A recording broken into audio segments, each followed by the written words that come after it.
അസ്സലാമു അലൈക്കും വറഹ്മത്തുള്ളാഹി വബറകാതുഹു. അൽഹംദുലില്ലാഹി റബ്ബിൽ ആലമീൻ.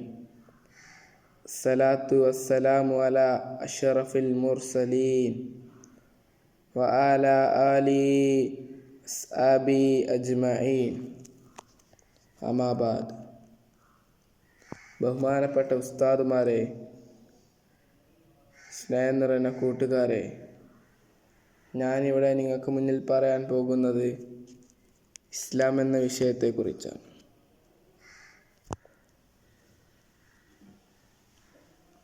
ഇസ്ലാം മതത്തിൻ്റെ 5 സ്തംഭങ്ങളിൽ രണ്ടാമത്തേതാണ് നിസ്കാരം. മനുഷ്യൻ തൻ്റെ ശരീരം കൊണ്ട് ചെയ്യുന്ന ആരാധന കർമ്മങ്ങളിൽ വെച്ച് ഏറ്റവും പ്രധാനമായൊരു ആരാധന കർമ്മമാണിത്.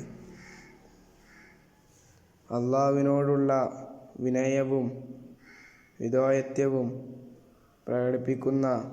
പ്രകടിപ്പിക്കുന്നതിന് നിസ്കാരം പോലെ പര്യാപ്തമായ മറ്റൊരു ആരാധന കർമ്മമില്ല. ഇസ്ലാം ഒരു ദൈവിക മതമാണ്. ജീവിതത്തിൻ്റെ സർവ്വതലങ്ങളെയും സമഗ്രമായി സ്പർശിക്കുന്ന മതം. അതാരെങ്കിലും കമ്മ്യൂണിസം, ക്യാപിറ്റലിസം തുടങ്ങിയ ഇസങ്ങളെ പോലെ കേവല രാഷ്ട്രീയ സിദ്ധാന്തമോ ഭൗതിക ദർശനമോ ഭൗതിക തത്വങ്ങളോ അല്ല. അതുകൊണ്ട് തന്നെ ഇസ്ലാമിനെ വെറുമൊരു ഇസമായി അവതരിപ്പിക്കുന്നതിൽ പരിമിതികളുണ്ട്.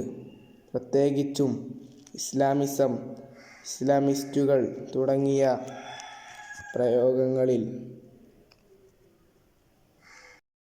മുസ്ലിം ലോകത്ത് മതത്തിൻ്റെ രാഷ്ട്രീയ മുഖം മാത്രം ഉയർത്തിപ്പിടിച്ചു പ്രവർത്തിക്കുകയും രാഷ്ട്രീയ ലക്ഷ്യത്തിനു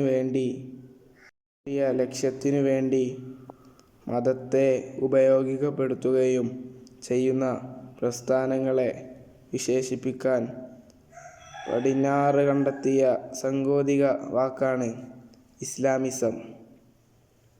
ഇവിടെ ഇസ്ലാമിസ്റ്റുകളെയും എന്ന് വിളിക്കപ്പെടുന്നവർക്കും മതം രാഷ്ട്രീയ നിലപാട് പറയുന്നത്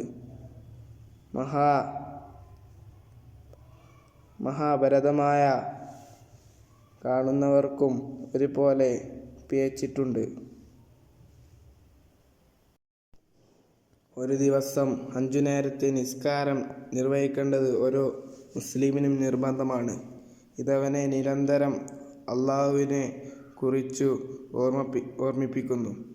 അള്ളാഹുവിൻ്റെ ദാസനും അടിമയുമാണെന്നും ബോധം അവൻ്റെ ഉള്ളിൽ അങ്കുരിപ്പിക്കുന്നു. ഇതവൻ്റെ മനസ്സിനെ നിർമ്മലമാക്കുന്നു. അവൻ്റെ ജീവിതത്തെ സംശുദ്ധമാക്കുന്നു. തെറ്റുകുറ്റങ്ങളിൽ നിന്നും നീചവൃത്തികളിൽ നിന്നും അവനെ അകറ്റുന്നു. അള്ളാഹുവിൻ്റെ സന്നിധിയിലേക്ക് അവനെ അടുപ്പിക്കുന്നു. അള്ളാഹുവിൻ്റെ പ്രീതിയും കരുണയും അവനോട് കിട്ടുന്നു. മഹത്തായ ജീവിത വിജയത്തിനു സ്വർഗപ്രാപ്തിക്കു അവനെ അർഹനാക്കുന്നു. ഇങ്ങനെ നിസ്കാരം ഒരു മുസ്ലിമിൻ്റെ ജീവിതത്തിൽ ഉണ്ടാക്കി തീർക്കുന്നു പരിവർത്തനങ്ങൾക്കും നേട്ടങ്ങൾക്കും യാതൊരു കണക്കുമില്ല. അള്ളാഹു പറയുന്നു, എന്നെ സ്മരിക്കാൻ വേണ്ടി നിസ്കാരം നിലനിർത്തുക. അസ്സലാമു അലൈക്കും.